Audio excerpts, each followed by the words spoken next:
All this week, I want us to delve into the mind and the heart of the shepherd boy, David, and what he learned about God while caring for his sheep.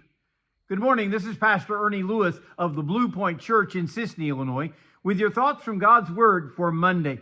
Whenever David writes about the shepherd, we know that he has firsthand experience. And we can hear Jesus telling his followers, "I am the good shepherd." Now, unfortunately, we also read that we are like those sheep who may often go astray and want for direction and provision because we cannot adequately care for ourselves. But David wrote in Psalm 23 and verse 1, "The Lord is my shepherd, I shall not want. He makes me to lie down in green pastures. He leads me beside the still waters." You know, it is a good thing to realize who your shepherd really is. Jesus said, "My sheep hear my voice, and I know them, and they follow me." He said that in John 10 and verse 27. And any helpless sheep in any pasture in the land would know the voice of their shepherd. You know, he found that comforting to know his presence and to hear his directions for his life.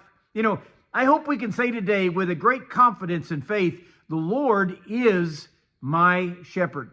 And he continues with the phrase, "I shall not want." Can you imagine with me for a second what it is like to be a sheep who didn't go out and hunt for his food, or he couldn't care for his own needs? He had to have a shepherd. Now, I'm certain we don't lean upon our shepherd like we should be doing, but we're often like that sheep that wanders off from the herd and can't find our own way back. But the sheep knows the shepherd will come looking for him. He knows that once again he will provide for his every need because that is what the good shepherd does.